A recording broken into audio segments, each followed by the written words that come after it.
Welcome back to OMFS Essentials, concise knowledge for the modern maxillofacial surgeon.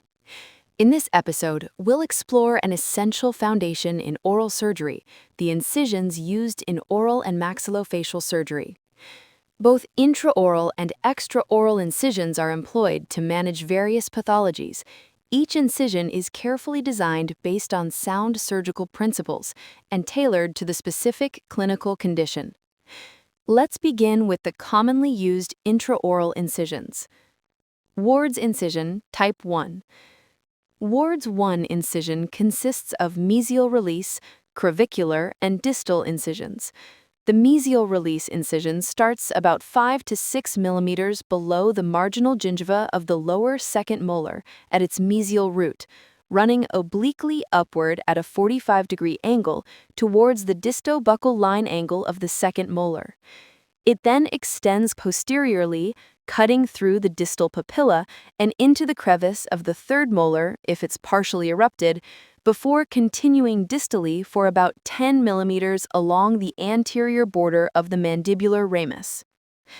While taking the mesial release incision, it's crucial to avoid allowing the knife to slip into the gingivo-buccal vestibule, as this may injure the facial artery.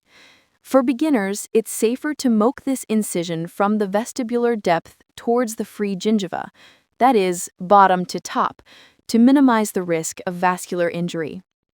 Indications.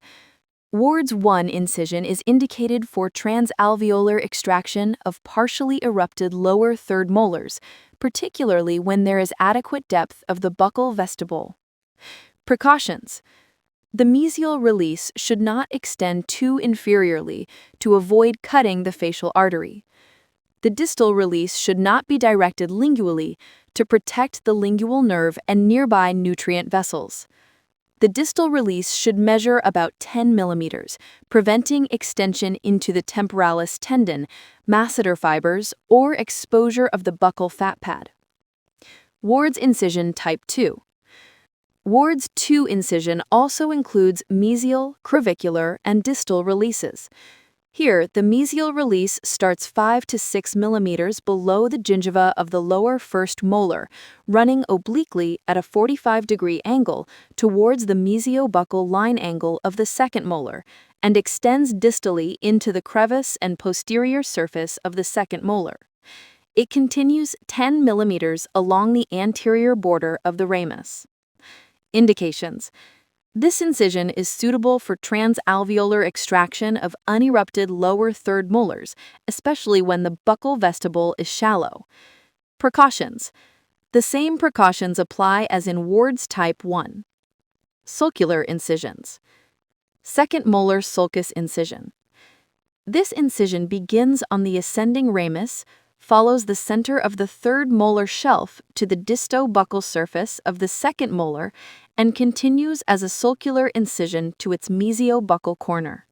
It is indicated for transalveolar extraction of mesially inclined and superficial impactions. Second and first molar sulcus incision. This is an extended version of the previous incision, continuing forward to the mesiobuccal surface of the first molar, providing better surgical exposure. It is preferred when the third molar is positioned more lingually. Bayonet and L Flaps. The second molar sulcus incision with vestibular extension, commonly known as the bayonet flap, includes an oblique vestibular extension angled forward, offering excellent buccal visibility during surgery. The L flap, or paramarginal flap with vestibular extension, is similar, but placed a few millimeters away from the marginal gingiva. This design helps preserve marginal attachment healing around the second molar, making it a refined approach in delicate cases. Lingual flap incision. The lingual flap incision begins on the ascending ramus, continues along the distal surface of the second molar, and follows the lingual sulcus towards the first molar region. It is mainly indicated for the lingual split technique used in transalveolar extraction of mandibular third molars. Semilunar incision. The semilunar or half-moon incision is made in the alveolar mucosa, avoiding the marginal and papillary gingiva.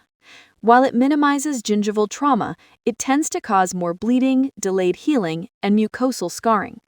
It also offers limited access to periradicular tissues and may violate surgical principles if the flap margins lie directly over a bony deficit.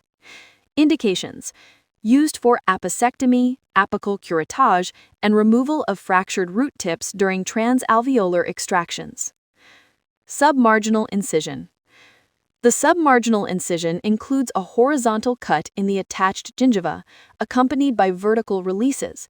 It's often scalloped to follow the contour of the gingiva and requires at least 4 millimeters of attached tissue. Though it can cause bleeding into the surgical site, it is highly valued for aesthetic zones, especially around the maxillary anterior teeth where gingival preservation is critical. Degloving incision. The degloving incision is placed about 3 to 5 millimeters above the mucogingival junction, leaving unattached mucosa on the alveolus to aid closure. It provides excellent access to the piriform aperture anteriorly and to the zygomatic buttress posteriorly. During closure, care must be taken to prevent alar flaring by applying an alar cinch suture. A VY closure can also be used to achieve lip lengthening when needed. Curvilinear incision. This incision is commonly used in the mandibular anterior region between the mental foramen. It extends into the labial mucosa while preserving 10 to 15 millimeters of attached mucosa near the gingiva.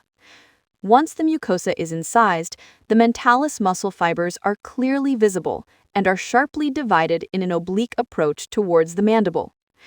Indications: used for open reduction of symphysis and parasymphysis fractures and for harvesting corticocancellous bone grafts from the chin region. Precautions: maintain adequate soft tissue on the bone for tension-free closure.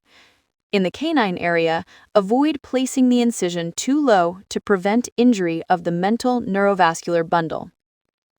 Ginwala incision. Ginwala incision is placed along the anterior border of the mandibular ramus, extending both buccally and lingually to form a Y-shaped configuration. It provides excellent exposure to the inferior alveolar nerve. Indication: used primarily for inferior alveolar neurectomy in the management of trigeminal neuralgia. Mastering incision design is fundamental to safe and effective maxillofacial surgery. Every incision must respect the underlying anatomy, preserve vital structures, and provide optimal access for the planned procedure. By understanding the rationale, indications, and precautions of each design, surgeons ensure not only better healing, but also superior functional and aesthetic outcomes. You've been listening to OMFS Essentials. If you found this episode helpful, don't forget to follow and share it with your colleagues. Join us next time as we continue exploring the art and science of oral and maxillofacial surgery. Until then, stay precise, stay prepared, and keep mastering the essentials.